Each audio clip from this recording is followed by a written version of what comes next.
Lecture de la première lettre de l'apôtre Paul aux Thessaloniciens.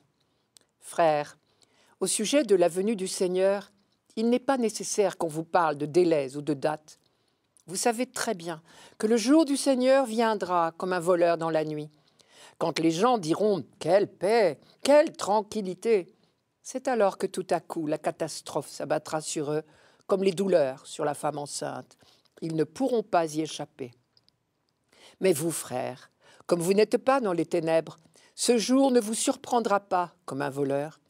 En effet, vous êtes tous des fils de la lumière, des fils du jour. Nous n'appartenons pas à la nuit et aux ténèbres. Alors, ne restons pas endormis comme les autres, mais soyons vigilants et restons sobres. Ce qui était le grand sujet de préoccupation des Thessaloniciens, au moment où Paul leur écrit cette première lettre, c'était la venue du Seigneur, ce qu'ils appelaient le jour du Seigneur. Et ils vivaient dans cette attente, tout comme Paul lui-même vivait tendu de tout son être vers ce jour. Car le mot attente est ambigu peut-être pour nous. Il y a des attentes passives. Mais celle de Paul, celle des Thessaloniciens est une attente impatiente, j'aurais envie de dire fervente. On sent bien la patience des chrétiens derrière la phrase de Paul. Je cite, « Au sujet de la venue du Seigneur, il n'est pas nécessaire qu'on vous parle de délai ou de date. » Et dans sa deuxième lettre à cette communauté, Paul juge utile de préciser « Au sujet de la venue de notre Seigneur Jésus-Christ et de notre rassemblement auprès de lui, n'allez pas trop vite perdre la tête, ni vous effrayer à cause d'une révélation prophétique, d'un propos ou d'une lettre présentée comme venant de nous, et qui vous ferait croire que le jour du Seigneur est arrivé. » Chaque fois que des soi-disant prophètes parlent de fin du monde, il nous suffira de relire cette mise en garde de Paul. Pour en parler, Paul emploie tout un vocabulaire et même un genre littéraire un peu surprenant pour nous, mais très familier à ses lecteurs du 1er siècle. C'est ce qu'on appelle le genre apocalyptique, c'est-à-dire de dévoilement de la face cachée des choses. Quand on parle de voleurs dans la nuit, quand on évoque les douleurs de la femme enceinte ou d'une catastrophe qui s'abat sur vous, tout cela sur fond d'opposition entre lumière et ténèbres, vous avez toute chance d'être en présence d'un texte apocalyptique. Jésus a employé des expressions tout à fait semblables, parce que ce genre littéraire était florissant à son époque, une époque où, justement, l'attente du Messie et de la venue du royaume de Dieu était très vive. L'objectif de ce genre de discours est double. Premièrement, conforter la foi des lecteurs pour que rien ne les décourage, quelle que soit la longueur de l'attente. Deuxièmement, les encourager à avoir de l'audace dans le témoignage de leur foi à la face du monde, quelle que soit la dureté du temps présent, et même en cas de persécution. Mais pourquoi personne ne peut-il connaître à l'avance le moment de la venue du Seigneur ? Il y a au moins deux raisons. Première raison, le temps appartient à Dieu.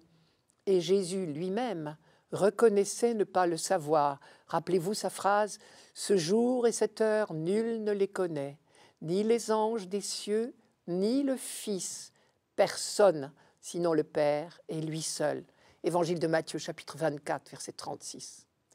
Soit dit en passant, Jésus nous donne là une formidable leçon d'humilité. Lui-même, il accepte de ne pas savoir.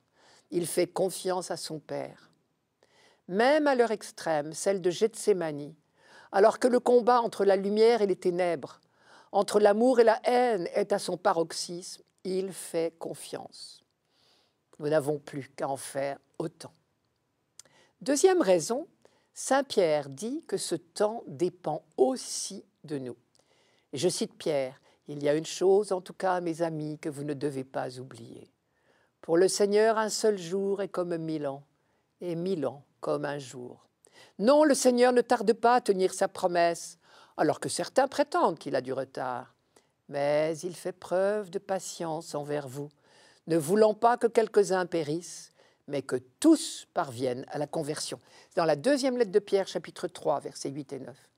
Et un peu plus bas, Pierre ajoute « Vous qui attendez et qui hâtez la venue du jour de Dieu. » Voilà de quoi nous renvoyer à nos responsabilités. Mystérieusement, nous collaborons à la venue du jour de Dieu.